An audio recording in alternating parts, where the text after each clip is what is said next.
నమస్కారం టీజీఎన్ వార్తలకు స్వాగతం. ముందుగా హెడ్లైన్స్.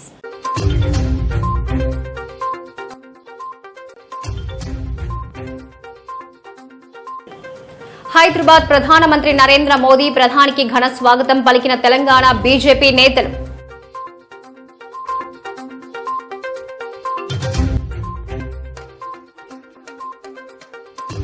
కేంద్రంలో మార్పు తథ్యమన్న సీఎం కేసీఆర్ 2-3 నెలల తరువాత సంచలన వార్త వింటారని వెల్లడి.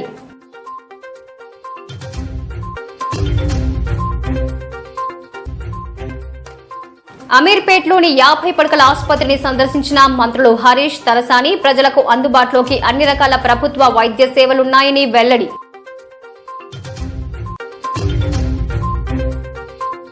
ప్రధానమంత్రి నరేంద్ర మోదీ హైదరాబాద్ విచ్చేశారు. ప్రధానికి ఘన స్వాగతం పలికిన తెలంగాణ బీజేపీ నేతలు బేగంపేటలో స్వాగత సభ ఏర్పాటు చేశారు. ఈ సందర్భంగా ప్రధాని మోదీ ప్రసంగించారు. పట్టుదలకు, పౌరుషానికి మారుపేరు తెలంగాణ ప్రజలు అని అభివర్ణించారు.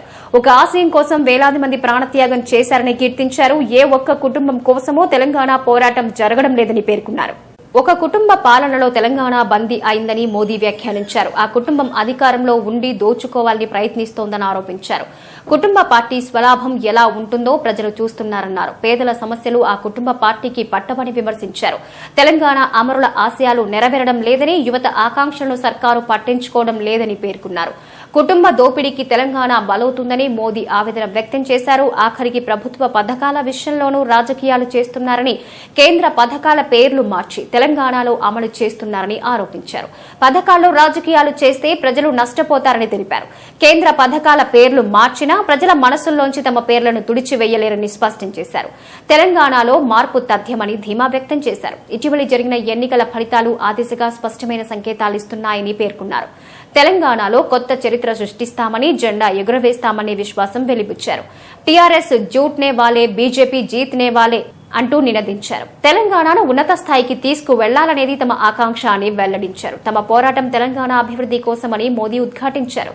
తెలంగాణలో బీజేపీ శ్రేణులపై దాడుల విషయం తన దృష్టికొచ్చిందని మోదీ తెలిపారు. వచ్చే ఎన్నికల్లో నెగ్గేది తెలంగాణలో ప్రభుత్వం ఏర్పాటు చేసేది బీజేపీయేనని స్పష్టం చేశారు. తెలంగాణ ప్రజల సామర్థ్యం తమకు తెలుసని, తెలంగాణను టెక్నాలజీ హబ్ గా అభివృద్ది చేస్తామని అన్నారు. సర్దార్ పటేల్ దేశ ఐక్యత కోసం కృషి చేశారని, ఆయన ఆశయాలను బీజేపీ కార్యకర్తలు మరింత ముందుకు తీసుకువెళ్లాలని ఉద్బోధించారు. కుటుంబ పార్టీలు దేశానికి చేటు అని పేర్కొన్నారు. తెలంగాణను విచ్ఛిన్నం చేసేవారు నాడే కాదు నేడు కూడా ఉన్నారని వెల్లడించారు. కుటుంబ పార్టీలు అధికారంలో ఉంటే అవినీతి పెరుగుతుందని వివరించారు. వారసత్వ రాజకీయాలకు వ్యతిరేకంగా పోరాడవలసిన సమయం వచ్చిందన్నారు. इसलिए नहीं चला था कि कोई एक परिवार शाम दाम दंड भेद ये रास्ता अपना करके तेलंगाना को तबाह करने में नई नई साजिश करते रहे। साथियों, परिवारवादी पार्टियां भारत की केवल एक सियासी समस्या नहीं है। परिवारवाद और परिवारवादी पार्टियां देश के लोकतंत्र और देश के युवा दोनों की सबसे बड़ी दुश्मन है। देश ने देखा है, तेलंगाना के लोग देख रहे हैं कि एक परिवार को समर्पित पार्टियां जब सत्ता में आती है तो कैसे उस परिवार के सदस्य भ्रष्टाचार उसका सबसे बड़ा चेहरा बन जाते हैं। तेलंगाना के लोग देख रहे हैं कि परिवारवादी पार्टियां किस तरह सिर्फ अपना विकास करती हैं, अपने परिवार के सदस्यों की तिजोरियां भरती हैं। इस परिवारवादी पार्टियों को गरीब के दर्द की, गरीब की तकलीफ की न उनको कोई चिंता होती है, न कोई परवाह होती है।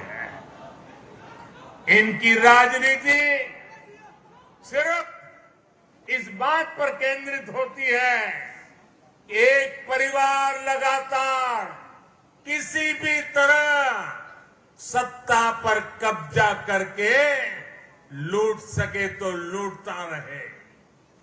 इसके लिए ये लोग समाज को बांटने की साजिश रखते हैं। जनता का विकास में उनकी कोई रुचि नहीं होती है। पिछड़ेपन, समाज पीछे रहे, उसी में उनका भला देखते हैं। साथियों, परिवारवाद की वजह से देश के युवाओं को, देश की प्रतिभाओं को राजनीति में आने का अवसर भी नहीं मिलता।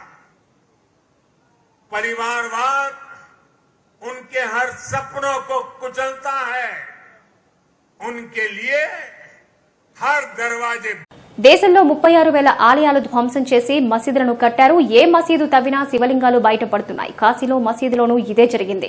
తెలంగాణలోనూ మసీదులను తవ్వితే శివలింగాలు కనిపిస్తాయి. ఆ తవ్వకాల్లో శివలింగం కనిపిస్తే ఆ ప్రాంతం మాది, శవాలు కనిపిస్తే మీది. మసీదులు తవ్వేందుకు సిద్దమేనా అంటూ మజ్లిస్ అధినేత అసదుద్దీన్ ఓవైసీకి బీజేపీ రాష్ట్ర అధ్యక్షుడు బండి సంజయ్ సవాల్ విసిరారు. హనుమాన్ జయంతి సందర్భంగా బుధవారం కరీంనగర్లో నిర్వహించిన హిందూ ఏక్తా యాత్రలో పాల్గొన్న సందర్భంగా ఆయన మాట్లాడారు. తెలంగాణకు పట్టిన శనిని కాషాయంతో కడిగేసి రామరాజ్యం స్థాపించి తీరుతామన్నారు.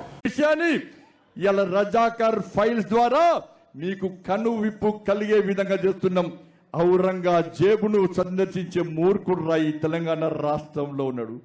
15 నిమిషాలు సమయం ఇస్తే నరికి చంపుతాన్న పార్టీతో పొత్తులు పెట్టుకుంటుర్రా కొంతమంది. రజాకర్లు అమ్మాయిలను, నా తల్లులను, నా చెల్లెలను బట్టలు ఊడదీసి బతుకమ్మను ఆడిపించి ఇలా ఎట్లా అత్యాచారాలు చేసిరో అన్ని చూపుతాం. కాశ్మీర్ ఫైల్స్ కేవలం 1% మాత్రమే మనకు చూపెట్టింది.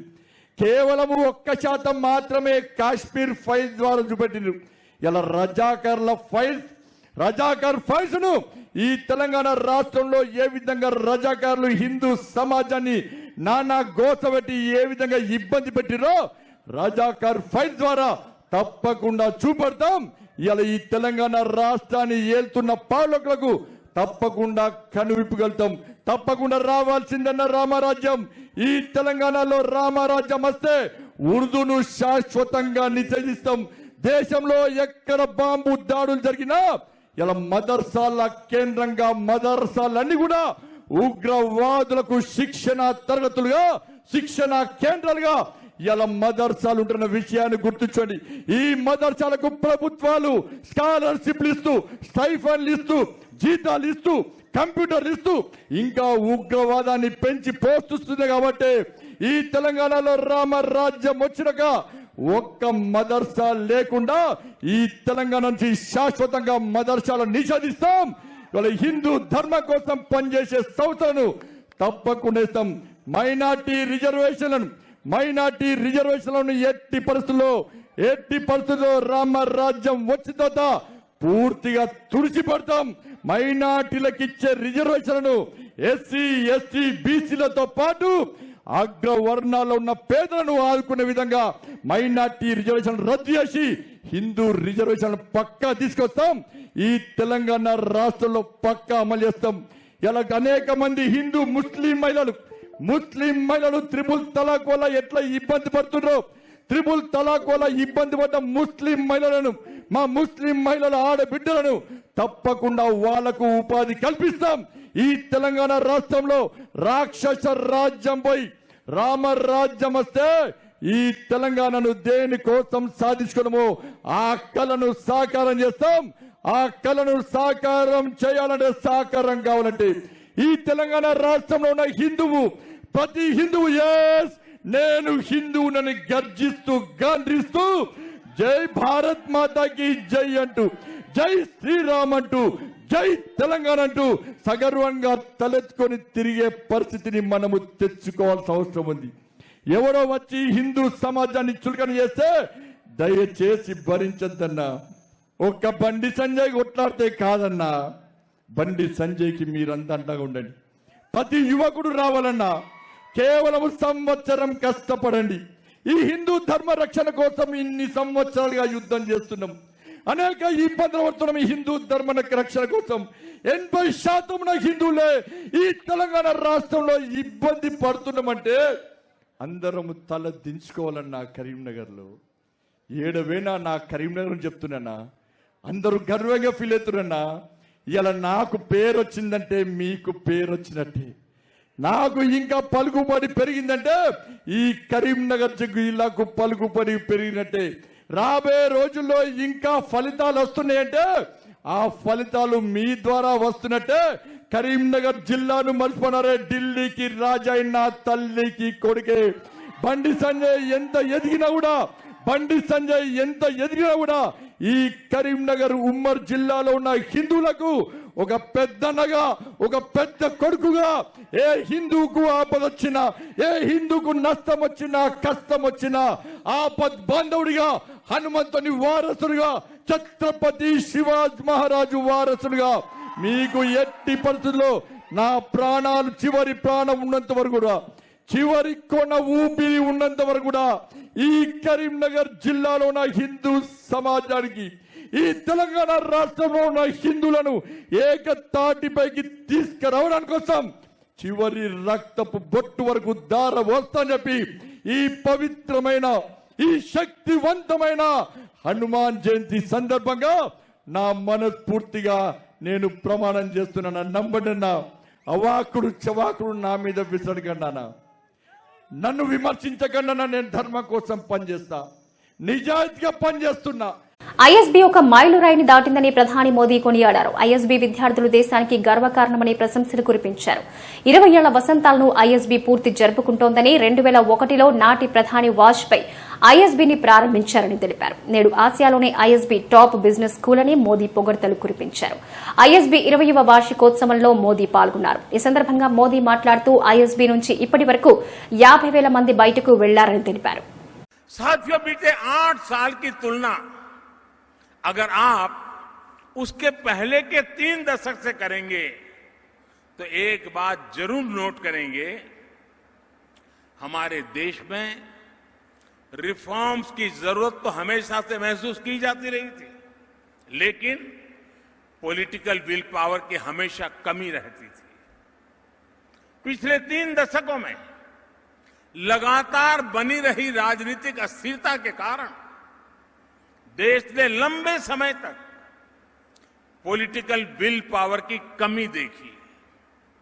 इस वजह से देश रिफॉर्म से बड़े फैसले लेने से दूर ही रहा. 2014 के बाद से हमारा देश राजनीतिक इच्छा शक्ति को भी देख रहा है और लगातार रिफॉर्म भी हो रहे हैं. हमने दिखाया है कि अगर ईमानदारी के साथ, इच्छा शक्ति के साथ रिफॉर्म की प्रक्रिया को आगे बढ़ाई जाए तो जन समर्थन अपने आप बढ़ता है. फिनटेक का उदाहरण हमारे सामने है. जिस देश में कभी बैंकिंग ही एक प्रिविलेज मानी जाती थी, उसी देश में फिनटेक सामान्य नागरिकों के जीवन को बदल रही है.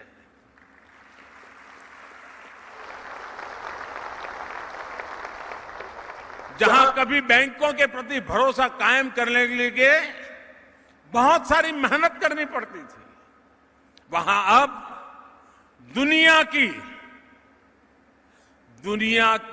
40% डिजिटल ट्रांजैक्शन हिंदुस्तान में हो रही है.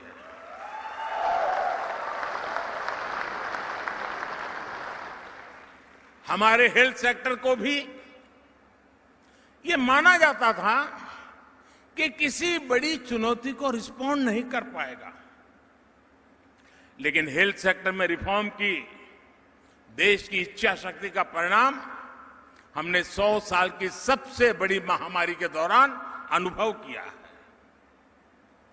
कोरोना ने जब दस्तक दी तब हमारे पास पीपीई किट्स बनाने वाले मैन्युफैक्चरर ना के बराबर थे। कोरोना स्पेसिफिक जरूरी इंफ्रास्ट्रक्चर भी नहीं था, लेकिन देखते ही देखते 1100 से अधिक पीपीई मैन्युफैक्चरर्स का नेटवर्क भारत में तैयार हो गया। कोरोना की टेस्टिंग के लिए भी शुरुआत में कुछ दर्जन लैब थी। बहुत कम समय में देश में 2500 से अधिक टेस्ट लैब्स का नेटवर्क बन गया। कोविड वैक्सीन के लिए तो हमारे यहां चिंता जताई जा रही थी कि हमें विदेशी वैक्सीन मिल पाएगी भी या नहीं, लेकिन हमने अपनी वैक्सीन तैयार की, इतनी वैक्सीन बनाई कि भारत में भी 190 करोड़ से ज्यादा डोज लगाई जा चुकी है। भारत ने दुनिया के 100 से अधिक देशों को भी वैक्सीन भेजी है। इसी प्रकार मेडिकल एजुकेशन में भी हमने एक के बाद एक अनेक रिफॉर्म किए। इसी का परिणाम है कि बीते 8 सालों में मेडिकल कॉलेज की संख्या 380 से बढ़कर 600 से भी अधिक हो गई है। देश में मेडिकल की ग्रेजुएट और पोस्ट ग्रेजुएट की सीटें 90,000 से बढ़कर 1.5 लाख से ऊपर हो चुकी हैं। కేంద్రంలో మార్పు తథ్యమని సీఎం కేసీఆర్ పునరుద్ఘాటించారు. ఈ మార్పునెవరూ అడ్డుకోలేరని ధీమా వ్యక్తం చేశారు. 2-3 నెలల తరువాత సంచలన వార్త వింటారని సీఎం కేసీఆర్ ప్రకటించారు. బెంగళూరు పర్యటనలో భాగంగా ముఖ్యమంత్రి కేసీఆర్ మాజీ ప్రధాని దేవేగౌడ, కర్ణాటక మాజీ సీఎం కుమారస్వామితో భేటీ అయ్యారు. ఈ సందర్భంగా దేశంలో నెలకొన్న ప్రస్తుత పరిస్థితులతో పాటు రాజకీయ అంశాలపై సుదీర్ఘంగా సీఎం కేసీఆర్ చర్చించారు. ఈ సమావేశం ముగిసిన తరువాత సీఎం కేసీఆర్ మాజీ సీఎం కుమారస్వామితో కలిసి విలేకరులతో మాట్లాడారు. ఇప్పటికే ఎందరో ప్రధానులు దేశాన్ని పరిపాలించారని, ఎన్నో ప్రభుత్వాలు రాజ్యాన్ని ఏలాయని, అయినా దేశ పరిస్థితి ఏమాత్రం మారలేదని ముఖ్యమంత్రి చంద్రశేఖరరావు అన్నారు. ఇన్ని సంవత్సరాలు గడిచినా ఎక్కడ వేసిన గొంగళి అక్కడే ఉండిపోయిందని అసంతృప్తి వ్యక్తం చేశారు.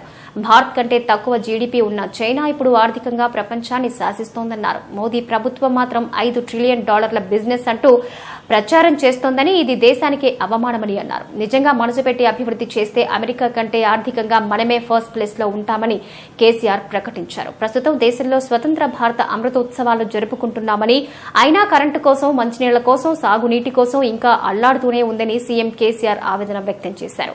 కేంద్రంలో ఎవరి సారథ్యంలో ప్రభుత్వం ఏర్పడుతుందన్నది ఇక్కడ ప్రధానం కాదని, ఒక ఉజ్వల భారతం కోసం శ్రమించాల్సిన అవసరం ఉందని నొక్కి చెప్పారు. దేశంలో ఏ వర్గం కూడా మోదీ పాలనతో సంతోషంగా లేదని సీఎం కేసీఆర్ విమర్శించారు. రోజు రోజుకి పరిస్థితి దిగజారిపోతోందని సీఎం కేసీఆర్ పేర్కొన్నారు. बात यह है, सरकार कौन सा बनता है, कौन सा नहीं बनता है, सवाल इस चीज का नहीं है। अब तक कई सरकारें देश में बन चुके हैं, कई प्रधानमंत्री बन चुके हैं, लेकिन देश का स्थिति जैस के तस है। देश के हालात में कोई ज्यादा बदलाव नहीं आया। हमारे से बुरा रहने वाला, हमारे से कम जीडीपी रहने वाला चाइना आज $16 ट्रिलियन इकोनॉमी बन गया है, जबकि आज देश में हमको $5 ट्रिलियन का सपना दिखाया जा रहा है, जो कुछ भी नहीं है। एक चीज में अपमान है देश का। अगर किया जाए मन से तो हम अमेरिका से भी बड़ा इकोनॉमी बन सकते हैं। सबसे बड़ा ह्यूमन कैपिटल इंडिया में है, सबसे बड़ा युवा शक्ति हमारे देश में है, नेचर भी है, अच्छा क्लासिकल प्रकृति, ट्रॉपिकल वेदर कंडीशन भी है, नदियों में हजारों टीएमसी पानी की उपलब्धि है, सोलर रेडिएशन भी अच्छा है। इन सब चीज के बावजूद when we are celebrating the Amrut Mahotsav of 75 years of independence, we suffer for power, we suffer for drinking water, the country suffers for irrigation water. What the hell it is? सरकार कांग्रेस का बनेगा, कांग्रेस के बिना बनेगा, BJP का बनेगा, किसका बनेगा, ये बात नहीं है। एक उज्जवल हिंदुस्तान बनेगा, इतना मैं कह सकता हूं। उज्जवल हिंदुस्तान बनने का सारा प्रयास करना चाहिए। आप जर्नलिस्ट भाइयों से भी मेरा प्रार्थना है, आपको भी इसमें योगदान करना पड़ेगा। सुनिए ना, आप लोगों का भी इसमें योगदान का बहुत जरूरत है। सेंसेशन को छोड़िए, सेंसेशनल न्यूज को छोड़िए, देश को एक पॉजिटिव लाइन में, कंक्रीट लाइन में बनाने की बात होना चाहिए। जो कि हमारे साथ जो देश आजाद हुए वो काफी आगे निकल चुके हैं, हम जहां के वहां रह गए। आज देश में कोई कुछ नहीं, किसान कुछ नहीं, हमारे दलित कुछ नहीं, हमारे आदिवासी ट्राइबल भाई कुछ नहीं है, तो फिर कौन कुछ है? तो इसलिए हालात बिगड़ता जा रहा है दिन ब दिन। भाषणबाजी तो बहुत होता है, प्रॉमिसेस बहुत किए जाते हैं, लेकिन होता यह है, असलियत क्या है? इंडस्ट्री क्लोजर हो रहा है, जीडीपी क्रैश हो रहा है, inflation on the high rise है, रुपया पूरा कंप्लीटली गिर गया है, never before in the history. Dollar के इस मुकाबला पहली बार इतिहास में बहुत बड़ा गिरावट आ चुकी है। तो इन चीजों के मद्देनजर देश के युवाओं को, देश के बुद्धिजीवियों को, देश के जर्नलिस्ट भाइयों का ये फर्ज बनता है कि भारत बदले, जरूर बदले और जरूर बदलेगा। मैं इतने कहना चाहूंगा, I would only like to say that with Honorable Devegowda ji, our elder leader, and Sri Kumaraswamy ji, former Chief Minister of Karnataka, we had discussed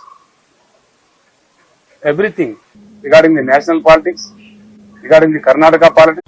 రాష్ట్ర ప్రభుత్వం ప్రతిష్టాత్మకంగా అమలు చేస్తున్న దళిత బంధు పథకంతో లబ్దిదారులు స్వయం సమృద్ధిని సాధించాలని మంత్రి వేముల ప్రశాంత్ రెడ్డి సూచించారు. దళిత బంధు పథకం కింద తొలి విడతలో ఎంపికైన బాల్కొండ నియోజకవర్గ లబ్దిదారులకు గురువారం వేల్పూరు మార్కెట్ యార్డ్ ఆవరణలో మంత్రి ఆయా యూనిట్లను పంపిణీ చేశారు.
అవసరం ఉంది సార్ అని అడిగితే తప్పకుండా ఆయన మా బాల్కొండ నియోజక ప్రజల కళలు నెరవేరుస్తూనే పోతా ఉన్నారు.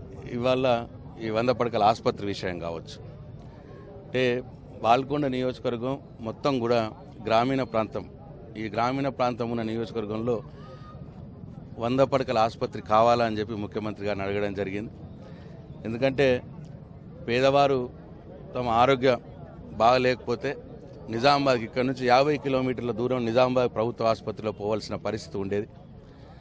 మరి ఇవాళ గౌరవ ముఖ్యమంత్రి గారు 35 కోట్ల రూపాయలతోని 100 పడకల ఆసుపత్రి, అట్లే 10 కోట్ల రూపాయలు ప్రతి సంవత్సరం నిర్వహణ ఖర్చు కోసం ఏదైతే మంజూరు చేసిండ్రో, దీనివల్ల ఇవాళ ఈ ఆసుపత్రి మంజూరు అనేది పేద ప్రజలకు, నియోజకవర్గ పేద ప్రజలకు వరం లాంటిది. మరి ముఖ్యంగా భీమ్గల్ ప్రాంతం చుట్టుపక్కల వారికి ఇంకా చాలా సదుపాయంగా ఉంటుంది. నేను ఈ సందర్భంగా ముఖ్యమంత్రి గారికి నా పక్షాన, ప్రజల పక్షాన, నా బాల్కొండ నియోజక ప్రజల పక్షాన నా హృదయపూర్వక ధన్యవాదాలు తెలియజేస్తా ఉన్నాను. ఇంత గొప్ప కార్యక్రమం వారు చేసిండ్రు అంటే ఇది ఒక పేద ప్రజల కోసం తీసుకున్నటువంటి చర్య. మరి ఇంత గొప్ప కార్యక్రమం నేను మాకు నియోజకవర్గానికి 100 పడకల ఆసుపత్రి కావాలి అని ముఖ్యమంత్రి గారిని అడగగానే ఆరోగ్య శాఖ మంత్రి హరీష్ రావు గారు కూడా ప్రత్యేక శ్రద్ధ కనపరిచి హుటాహుటిన మొత్తం ప్రతిపాదనలు సిద్ధం చేసి ముఖ్యమంత్రి గారికి పంపించారు. నేను గౌరవ ఎమ్మెల్సీ కవితమ్మ గారు ఇద్దరం కూడా ముఖ్యమంత్రి గారి దగ్గరికి పోయి సార్ ఫైల్ మీ దగ్గరకు వచ్చింది మా 100 పడకల ఆసుపత్రి అని చెప్పగానే వారు మంజూరు కూడా చేశారు. నేను ఈ సందర్భంగా హరీష్ రావు గారికి కవితమ్మ గారికి ఇద్దరికి కూడా నా హృదయపూర్వక ధన్యవాదాలు కృతజ్ఞతలు తెలియజేస్తా ఉన్నా. ఇప్పుడు ఈ రాబోయే ఆసుపత్రిలో అన్ని సౌకర్యాలు ఏదైతే ఇవాళ నిజామాబాద్ ఆసుపత్రిలో ఏవైతే సౌకర్యాలు ఉన్నాయో అన్ని సౌకర్యాలు కూడా ఇవాళ భీమ్గల్ ఆసుపత్రిలో రాబోతూ ఉన్నాయి. నిజంగా కూడా ఇది ఈ బాల్కొండ నియోజకవర్గ ప్రాంత ప్రజలకు భీమ్గల్ ప్రాంత ప్రజలకు ఒక వరం లాంటిదని చెప్పి నేను భావిస్తా ఉన్నాను.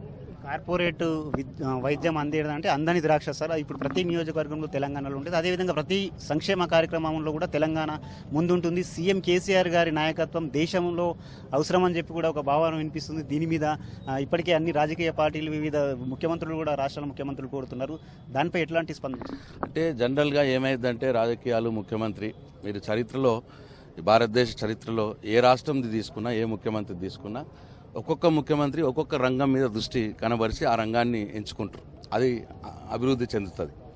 కానీ ఇక్కడ గౌరవ ముఖ్యమంత్రి కేసీఆర్ గారు అన్ని రంగాల్ని సమపాళ్లలో అంటే ఈ ఒక్కటి ఇది అదే అని కాదు, అటు వ్యవసాయ రంగం, నీటిపారుదల రంగం, రోడ్లు, ఇటు ఆరోగ్యం.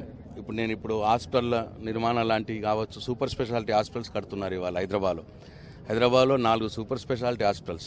అంటే యశోద అపోలో హాస్పిటల్స్ ఎట్లయితే ఉంటాయో అట్లా పేద ప్రజల కోసం 4 ఒకటేసారి ఒక్కొక్కటి 800,000 కోట్ల రూపాయలతో 4 సూపర్ స్పెషాలిటీ హాస్పిటల్ మొన్ననే మేము భూమి పూజ చేసాం. అది కూడా నా R&B శాఖనే కట్టిస్తూ ఉన్నది, నేనే దాన్ని పర్యవేక్షిస్తా ఉన్నా. అంటే వరంగల్లో మల్టీ సూపర్ స్పెషాలిటీ హాస్పిటల్ 1300 కోట్ల రూపాయలతోటి. అంటే అన్ని రకాల ప్రభుత్వ వైద్య సేవలు ప్రజలకు అందుబాటులోకి తీసుకురావాలనేది ప్రభుత్వ లక్ష్యమని వైద్యారోగ్య శాఖ మంత్రి హరీష్ రావు అన్నారు. ఆయన పశుసంవర్ధక మత్స్య శాఖల మంత్రి తలసాని శ్రీనివాస్ యాదవ్ తో కలిసి అమీర్పేటలోని 50 పడకల ఆసుపత్రిని సందర్శించారు. ఈ సందర్భంగా ఆసుపత్రి మొత్తం తిరిగి పరిశీలించారు. ఇక్కడ అందుతున్న వైద్య సేవలు, సౌకర్యాల గురించి చికిత్స పొందుతున్న వారిని అడిగి తెలుసుకున్నారు. రాష్ట్ర మంత్రివర్యులు శ్రీరన్న హాస్పిటల్లో విజిట్ చేయడం జరిగింది. అద్భుతంగా ఆసుపత్రి యాదవ్ గారి యొక్క ప్రత్యేక శ్రద్ధతో దాదాపు 10 కోట్ల రూపాయలతో ఈ 50 పడకల ఆసుపత్రి నిర్మాణం చేయడం జరిగింది. మరి శ్రీనివాస్ యాదవ్ అన్న గారు ప్రత్యేకమైన దృష్టి పెట్టి ఈ ఆసుపత్రిని అన్ని రకాలుగా తీర్చిదిద్దారు. దాదాపు 14 డాక్టర్లు కూడా చేస్తున్నారు. అయితే మంత్రి గారి కోరిక ఏంటంటే ఇంకా ఈ ఆసుపత్రిని అభివృద్ధి చేయాలని, ఈ ఆసుపత్రిలో వారు కొన్ని ఎక్విప్మెంట్ కూడా కావాలని కోరారు. ముఖ్యంగా ఒక జనరేటర్ కావాలని, లిఫ్ట్ కావాలని, బయోమెడికల్ వేస్ట్ రూమ్ కావాలని, బ్యాలెన్స్ కాంపౌండ్ వాల్ వర్క్ కావాలని, ట్రాన్స్ఫార్మర్ కావాలని, city scan, air conditions, operation థియేటర్లో మరికొన్ని టేబుల్స్, బయోమెట్రిక్ అటెండెన్స్, ఇట్లాంటి కొన్ని ల్యాబ్ ఇంప్రూవ్మెంట్ సీనన్న గారు రిప్రజెంటేషన్ చేయడం జరిగింది. తప్పకుండా 2-3 రోజుల్లోనే దీనిపైన రివ్యూ మీటింగ్ పెట్టి గౌరవ మంత్రివర్యులు శ్రీనివాస్ యాదవ్ గారు కోరినటువంటి అన్ని విషయాలను కూడా ఈ ఆసుపత్రికి అవసరమైన నిధులు మంజూరు చేస్తాం. వెనువెంటనే పనులు కూడా ప్రారంభిస్తాం. ఎందుకంటే ఇది చాలా ఈ చుట్టుపక్కల స్లమ్ ఏరియా కూడా ఉంది. ఈ ప్రాంతంలో చాలా మంచి ఆసుపత్రి, భవనం కూడా చాలా బాగా వచ్చింది. ఇక్కడ ఇంకా సేవలు మెరుగుపడాల్సిన అవసరం ఉంది. సేవలు మెరుగుపరచడం కోసం గౌరవ మంత్రివర్యులు శ్రీనివాస్ యాదవ్ అన్న గారు కోరినట్టు అవసరమైన నిధులు తక్షణమే అమీర్పేట కమ్యూనిటీ హెల్త్ సెంటర్ కు మంజూరు చేస్తాం. ఇకపోతే నిన్న కాంగ్రెస్ పార్టీ నాయకులు గౌరవనీయులు గీతారెడ్డి గారు, జగ్గారెడ్డి గారు నిన్న ప్రెస్ మీట్ మాట్లాడారు. వాళ్ళ మాటలు వింటే నాకు పాపం అనిపించింది. కళ్ళుండి కూడా కళ్ళు లేని కబోదుల్లాగా వ్యవహరిస్తారు అనే ఒక సామెత ఉంటుంది. ఇవాళ రాష్ట్రంలో వైద్య ఆరోగ్య వ్యవస్థ ఎంత బాగా నడుస్తుందో ఎవరిని అడిగినా తెలుస్తుంది. అది ఇంకా పోయి కాంగ్రెస్ పార్టీ నాయకులు మాట్లాడేది. కాంగ్రెస్ పార్టీ హయాంలో నేను రాను బిడ్డో సర్కారు దవాఖానకు అనే పాటలు వచ్చినాయి, మాటలు విన్నాం. ఇవాళ టీఆర్ఎస్ ప్రభుత్వ హయాంలో నేను పోత బిడ్డ సర్కారు దవాఖాన కన్నంత గొప్పగా ఇవాళ ప్రభుత్వ ఆసుపత్రులను మనం తీర్చిదిద్దుతా ఉన్నాం. దానికి మాకు మేమేదో చెప్పుకోవడం కాదు, అందుతున్న సేవలే ఒక ఉదాహరణ, వస్తున్నటువంటి రోగుల సంఖ్యనే ఒక ఉదాహరణ. ఇవాళ అట్లా చెప్పుకుంటూ పోతే చాలా విషయాలు కూడా ఉన్నాయి. ఇవాళ గీతారెడ్డి అమ్మ, మీరు ఒక డాక్టర్, మీరు డాక్టర్ అయ్యి ఉండి ప్రభుత్వ ఆసుపత్రులు ఇంత మంచి సేవలు అందిస్తూ ఉంటే మీకు మాట్లాడడం తగదు. నీ పక్కన నిన్న ప్రెస్ మీట్ లో కూర్చున్న జగ్గారెడ్డి గారిని అడుగు, 2 రోజుల క్రితం ఆయన సంగారెడ్డి ప్రభుత్వ ఆసుపత్రికి వెళ్లి అభినందించిండు. గౌరవ ముఖ్యమంత్రి కేసీఆర్ గారిని, రాష్ట్ర ప్రభుత్వాన్ని అభినందించాడు. సంగారెడ్డికి మెడికల్ కాలేజ్ ఇచ్చినందుకు కృతజ్ఞతలు తెలియజేసినాడు. 2 రోజుల కింద ప్రభుత్వ ఆసుపత్రుల్లో సేవల గురించి నీ పక్కన కూర్చున్న జగ్గారెడ్డి గారు అభినందించి కృతజ్ఞతలు తెలిపితే నువ్వేమో విమర్శించే ప్రయత్నం చేస్తున్నారు. బహుశా మీకు ఎవరో స్క్రిప్ట్ రాసిచ్చినట్టున్నారు. రండి ఒకసారి సర్కార్ దవాఖానకు. కరోనా లాంటి కష్ట సమయంలో గౌరవ ముఖ్యమంత్రి కేసీఆర్ గారు గాంధీ ఆసుపత్రిలో తిరిగి పేషెంట్స్ కు ఆత్మస్థైర్యాన్ని ఇచ్చారు. మా వైద్య ఆరోగ్య సిబ్బందికి కూడా ధైర్యాన్ని నింపి 1,00,000 మంది కరోనా పాజిటివ్ కేసులకు ఒక్క గాంధీ ఆసుపత్రిలో సేవలు అందించాం. అంతేకాదు ముఖ్యమంత్రి గారు స్వయంగా ఉస్మానియా ఆసుపత్రికి వెళ్లి ఉస్మానియా ఆసుపత్రి ఆధునీకరణకు 200 కోట్లు మంజూరు చేశారు. అఫ్ కోర్స్ కొంతమంది కోర్టుకు పోయి స్టే తెచ్చారు. అంటే ఉస్మానియా గాంధీ ఆసుపత్రిలో గతంలో ఏ ముఖ్యమంత్రి అయినా పోయినరా? ఇలా ముఖ్యమంత్రి గారు స్వయంగా తిరుగుతా ఉన్నారు. కానీ మీరు ఢిల్లీలో ఏదో ఆసుపత్రికి పోతే దాన్ని విమర్శించే ప్రయత్నం చేస్తున్నారు. మంచిని చూసి నేర్చుకుంటే దాన్ని అభినందించాలి. ఇంకా ఏదైనా మంచిది మన రాష్ట్రానికి తీసుకొస్తే సంతోషపడాలి. కానీ మీరేంటంటే విమర్శించాలి గనుక విమర్శించే విధంగా మాట్లాడుతున్నారు. అసలు మీ హయాంలో ఎప్పుడన్నా జిల్లాకో ప్రభుత్వ మెడికల్ కాలేజ్ పెట్టాలనే సోయి వచ్చిందా అమ్మా మీకు? 70 ఏళ్లు దశాబ్దాల కాలం మీరు పరిపాలించిన తెలంగాణలో వచ్చినాయి 3 ప్రభుత్వ మెడికల్ కాలేజీలు. గౌరవ ముఖ్యమంత్రి కేసీఆర్ గారి హయాంలో 7 ఏళ్లలో 33 కాలేజీలు పెట్టాలని నిర్ణయం తీసుకున్నాం. 70 ఏళ్లలో 3 కాలేజీలు తెచ్చిన ఘనత మీది. 7 ఏళ్లలో 33 కాలేజీలు తెచ్చిన ఘనత కేసీఆర్ గారిది, టీఆర్ఎస్ ప్రభుత్వాన్ని. అసలు మీకు మాట్లాడే నైతికత ఉన్నదా? ఎన్నడన్నా ఆలోచించిందా? ఇలా మీరు కాలేజీలు పెడితే మన పిల్లలు ఉక్రెయిన్కో, రష్యాకో, చైనాకో, ఫిలిప్పైన్కు పోయి ఎందుకు ఎంబీబీఎస్ చదువుతా ఉన్నారు? ఈ ఘనత మీది కాదు. మీరు ఎన్నడన్నా ఆలోచించినా మన పిల్లలు ఉక్రెయిన్కి ఎందుకు పోతుండ్రు, రష్యాకి ఎందుకు పోతుండ్రు, చైనాకి ఎందుకు పోతున్నారు, మన పిల్లలు ఎందుకు ఇంత తిప్పలు పడుతున్నారో ఎన్నడన్నా ఆలోచించిందా మీరు? కాంగ్రెస్ పార్టీ అంటే మీరు ఏసీ కార్లలో తిరుగుతారు, ఆఫీస్ రూమ్లలో కూర్చుంటారు. మేము బస్తీల్లో తిరుగుతున్నాం, సర్కార్ దవాఖాన్లలో తిరుగుతున్నాం, పేదలకు సేవలు అందించడంలో పోటీపడి పనిచే. మెదక్ జిల్లా రామాయంపేట మున్సిపాలిటీ పరిధిలోని ఎస్సీ కాలనీకి చెందిన చేపియాల మన్నెమ్మ జానయ్య దంపతుల కుమార్తె లహరి వివాహానికి రామాయంపేటకు చెందిన సంఘ సేవకుడు ఎర్రం ఆంజనేయులు పుస్తే మట్టెలు అందజేసి అండగా నిలిచారు. రామాయంపేట మున్సిపాలిటీ పరిధిలోని ఎస్సీ కాలనీకి చెందిన నిరుపేద కుటుంబం చేపియాల మన్నెమ్మ జానయ్య దంపతుల కూతురు లహరి వివాహం విషయం తెలుసుకున్న ఎర్రం ఆంజనేయులు పుస్తే మట్టెలు అందజేశారు. మండల వ్యాప్తంగా ఇప్పటి వరకు 93 మంది నిరుపేద ఆడపిల్లల పెళ్లిళ్లకు పుస్తే మట్టెలు బహూకరించినట్లు ఎర్రం ఆంజనేయులు తెలిపారు. నిరుపేదలకు ఎల్లవెల్లలా సహాయ సహకారాలు అందించేందుకు తాను ముందుంటానని ఆయన తెలియజేశారు. ఈ కార్యక్రమంలో రొయ్యల పోచయ్య, దేవుని నరసింహులు, రొయ్యల కిషన్, సొరుగు నరసింహులు, కర్రె నరేందర్, కె సురేందర్, స్వామి, సురేందర్, అశోక్, కళ్యాణ్ తదితరులు పాల్గొన్నారు. అంబేద్కర్ తరఫున మన శ్రీత గౌరవం అయినటువంటి ఎర్రమంజన గారికి మేము ప్రత్యేకంగా కృతజ్ఞతలు తెలుపుకుంటున్నాము. ఎందుకంటే ఒక్కసారి ఒక ఫోన్ కాల్ తోటి నిన్న అడగగానే ఈరోజు పుస్తమటలు నిరుపేద వధువు అయినటువంటి అమ్మాయి బొట్ల చెప్పాల జాన్ మనమ్మ కూతురైనటువంటి కవిత గారికి పుస్తమటలు అందజేయడము, ఒక ఫోన్కు స్పందించి వెంటనే నేను ఉన్నానంటూ అని చెప్పేసి నిరుపేద వరకు ఇవ్వడానికి అంగీకరించినారు. సో ఇటువంటి కార్యక్రమాలు ప్రజా సంఘాల తరఫున కానీ ఇప్పుడు ప్రజా సేవ, మానవ సేవయే మాధవ సేవ అని చెప్పేసి ఇలాంటివి ఉన్నటువంటి అలాంటి పదానికి నిర్వచనంగా మారుతున్నటువంటి ఎర్రమంజనేయులు గారికి పెద్దమ్మ ఆశీస్సులు ఎల్లప్పుడూ ఉండాలని చెప్పేసి కృతజ్ఞతలు తెలుపుకుంటున్నాము. ఇలాంటి కార్యక్రమాలు చందాలే కాకుండా ఇంకా అన్నదాన కార్యక్రమాలు కాకుండా పుస్తమట్ల పంపిణీ దాంట్లో ఇలాంటి ప్రజాసేవకుని, సంఘ సేవకుని గుర్తించి మనం కూడా ఎల్లప్పుడూ రామాయంపేట ప్రజలు కానీ ఎవరం కానీ అందరం కూడా అతనికి ఎల్లవేళలా మనం అండగా ఉండాలి. సమాజ సేవలో భాగస్థులైనటువంటి ఎర్రమంజన గారిని చాలా మనస్ఫూర్తిగా అంబేద్కర్ తరఫున కృతజ్ఞతలు తెలుపుకుంటున్నాను. రామాయంపేట ఎర్రమంజనేయులు గారు నేను ఇప్పటికి కూడా 93 పుస్తమటలు ఇవ్వడం జరిగింది. ఇప్పటి వరకు మొన్న కూడా బీసీకల్లా ఇవ్వడం జరిగింది 92, ఇదో 93 పుస్తమటలు జరిగింది.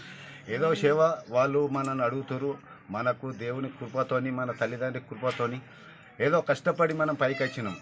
అందుకోసము వీళ్ళకు ఏంటంటే మన సేవ ఏంది చేయాలి పబ్లిక్లా అనే కార్యక్రమంతో మనము ఇవాళ పుస్తమెట్టలు కానీ, అన్నదానాలు కానీ, గుళ్ళకు దానాలు కానీ ఏ కార్యక్రమైనా సేవ ముందుండి చేస్తున్నాం. అది కూడా మన తల్లిదండ్రులు చేసుకున్న కృపతోని మనము వాళ్ళ పేరు కానీ దేవుని కృపతోని అన్ని ఏ కార్యక్రమమైనా మనం అందరం చేయగలుగుతున్నాం. అందరు కూడా మాకు కూడా అందరు సహకరిస్తారు. ఇలా రండి అన్న కూడా అందరు వస్తారు. మన ముద్రాజి కానీ వేరే కాస్ట్ కానీ వేరే కులం ఎలాంటి వాళ్ళైనా పా ముందు మనం పోదాం పా అని అంటారు. వాళ్ళ సహకారం కూడా నాకు ఉన్నది, అందరి సహకారం. మనము ఎందుకంటే ఇంత ముందు ఇంకా చాలా చేయాలని ఉన్నది. అవి కూడా భగవంతుడు మనకు ఆశీర్వించాలి. మనం కూడా అందరి మీద ప్రజలు కూడా మనకు సహకరిస్తే కూడా ఇంకా ముందు ఏది చేయాలనో ముందు నేను చెప్పి చేసినాక చెప్తాను. అంతవరకు నమస్కారం. ఇండియన్ నేవీ ఇవాళ సర్ఫేస్ టు ఎయిర్ మిజైల్ ను పరీక్షించింది. ఓ యుద్ద నౌక నుంచి ఈ క్షిపణిని పరీక్షించారు. అతి తక్కువ ఎత్తులో ఉన్న టార్గెట్ ను ఆ మిజైల్ తో పేల్చేశారు. దీనికి సంబంధించిన వీడియోను ఇండియన్ నేవీ తన ట్విట్టర్ లో పోస్ట్ చేసింది. పశ్చిమ సముద్రంలో ఉన్న స్టెల్త్ బ్రిగేడ్ నుంచి శామ్ క్షిపణిని విజయవంతంగా పరీక్షించినట్లు నేవీ వెల్లడించింది.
వార్తలు ముగించే ముందు హెడ్లైన్స్ మరోసారి.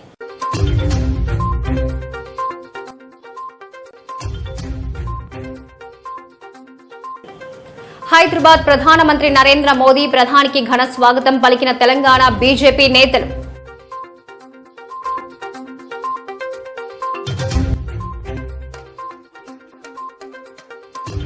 కేంద్రంలో మార్పు తథ్యమన్న సీఎం కేసీఆర్ 2-3 నెలల తరువాత సంచలన వార్త వింటారని వెల్లడి.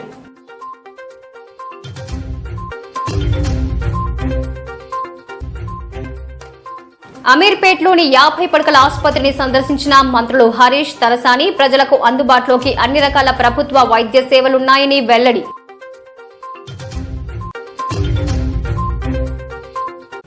ఇవి నాటి వార్తా విశేషాలు. నమస్కారం.